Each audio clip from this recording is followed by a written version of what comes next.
안녕하세요, 여러분. 오늘도 여러분의 일상에 작은 변화를 선사할 마이크 미러입니다. 우리는 일상에서 수많은 대화를 나누며 살아가죠. 그런데 혹시 여러분은 말로 표현하지 않아도 서로의 마음을 읽는 힘이 있다는 것을 알고 계신가요? 오늘은 비언어적 커뮤니케이션의 힘에 대해 이야기해보려 합니다. 이 주제가 왜 그렇게 중요한지 그리고 어떻게 활용할 수 있는지 함께 알아볼까요? 비언어적 커뮤니케이션이란? 자, 비언어적 커뮤니케이션이란 무엇일까요? 아주 간단하게 말하면 말이 아닌 다른 방법으로 감정이나 생각을 전달하는 것을 의미합니다. 손짓, 표정, 눈빛, 자세, 심지어 우리가 입는 옷이나 사용하는 물건도 모두 비언어적 커뮤니케이션의 일환이에요. 다시 말해 우리가 말을 하지 않을 때도 끊임없이 소통하고 있다는 뜻입니다. 예를 들어 누군가 기분이 좋지 않다는 것을 어떻게 알 수 있을까요? 그 사람이 아무 말도 하지 않았는데도 우리는 직감적으로 알 수 있습니다. 얼굴이 굳어있고 눈동자가 불안하게 움직이거나 손을 계속해서 만지작거리는 모습을 보면 아, 뭔가 문제가 있구나 하고 느끼게 되죠.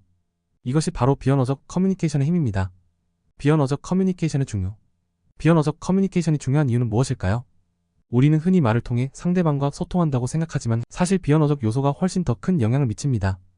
유명한 메라비언 법칙에 따르면 소통에서 말의 내용이 차지하는 비중은 고작 7%에 불과합니다. 반면 목소리의 톤과 속도가 38%, 표정과 몸짓 같은 비언어적 요소가 무려 55%를 차지한다고 해요. 즉, 우리는 대화를 나누면서 무의식적으로 상대방의 비언어적 신호를 읽고 그에 따라 반응하는 거죠. 이 법칙이 의미하는 것은 무엇일까요? 우리는 말을 통해 정보를 전달하지만 진정한 감정은 비언어적 신호를 통해 더 강렬하게 전달됩니다. 예를 들어 괜찮아라는 말을 들었을 때 그 사람이 진짜 괜찮은지 아닌지는 그 사람의 표정이나 목소리 톤에서 더 잘 느껴지죠. 웃으면서 괜찮아라고 말하는 것과 눈을 피하며 작은 목소리로 같은 말을 하는 것은 전혀 다른 의미를 가질 수 있습니다. 비언어적 커뮤니케이션의 다양한 형태. 비언어적 커뮤니케이션은 여러 가지 형태로 나타납니다. 첫 번째는 표정입니다. 표정은 감정을 가장 직접적으로 표현하는 방법이에요. 우리가 기분이 좋을 때는 미소를 짓고 불쾌할 때는 찡그리죠. 이런 작은 변화들이 상대방에게 큰 메시지를 전달합니다. 한 가지 재미있는 사실은 표정은 문화에 따라 해석이 다를 수 있다는 점이에요. 예를 들어 웃음은 보통 긍정적인 의미로 받아들여지지만 일부 문화에서는 어색하거나 긴장된 상황에서도 웃음을 보이기도 하죠.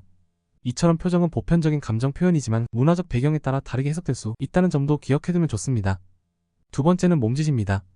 몸짓이나 제스처는 말을 하지 않고도 많은 것을 전달할 수 있습니다.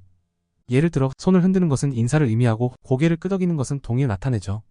그런데 여기서도 주의할 점이 있어요. 손짓이나 몸짓의 의미는 문화에 따라 다를 수 있습니다. 한 나라에서는 긍정적인 제스처가 다른 나라에서는 무례하게 받아들여질 수도 있으니까요. 세 번째는 눈빛입니다. 눈은 마음의 창이라는 말이 있죠. 눈빛은 우리가 느끼는 감정을 매우 강하게 전달합니다. 상대방의 눈을 오랫동안 응시하는 것은 관심이나 애정을 나타낼 수 있지만 너무 오래 응시하면 불쾌감을 줄 수도 있어요. 반대로 눈을 자주 피하거나 깜박이는 것은 불안이나 거짓말을 의미할 수 있습니다. 네 번째는 공간입니다. 사람들 사이의 물리적 거리는 우리가 생각하는 것보다 많은 것을 말해줍니다. 개인적인 대화를 나눌 때와 공식적인 자리에서의 대화, 그리고 낯선 사람과의 거리 등 상황에 따라 우리는 자연스럽게 거리감을 조절합니다. 이처럼 비언어적 신호는 우리의 사회적 관계와 밀접하게 연관되어 있습니다. 비언어적 커뮤니케이션의 문화적 차이. 비언어적 커뮤니케이션의 또 다른 흥미로운 점은 문화적 차이입니다. 같은 제스처도 나라에 따라 그 의미가 달라질 수 있어요. 예를 들어 미국에서 오케이 사인을 의미하는 손동작이 일부 나라에서는 무례하거나 모욕적인 의미를 가질 수도 있습니다.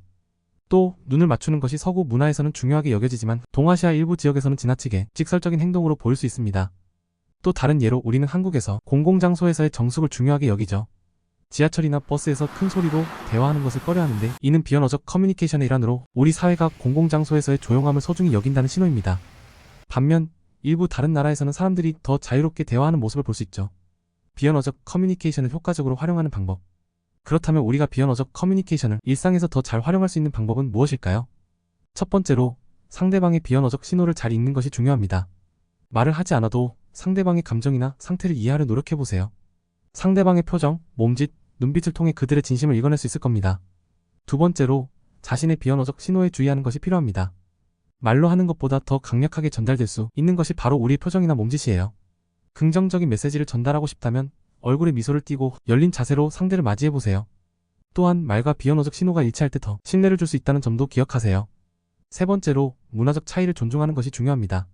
우리가 익숙한 비언어적 신호가 다른 문화에서는 다르게 해석될 수 있다는 점을 이해하고 상대방의 문화적 배경을 존중하는 태도를 가지는 것이 중요합니다. 이는 글로벌한 커뮤니케이션에서 특히 유용한 팁이 될 수 있습니다. 비언어적 커뮤니케이션은 우리가 다른 사람들과 소통할 때 빼놓을 수 없는 중요한 요소입니다. 말을 하지 않아도 서로의 감정을 느끼고 이해할 수 있는 힘이 바로 여기에서 나옵니다. 오늘부터 여러분도 주변 사람들의 비언어적 신호에 더 신경 써보세요. 오늘의 영상이 유익하셨다면 좋아요와 구독 부탁드리고 다음에도 흥미로운 주제로 찾아뵙겠습니다. 감사합니다.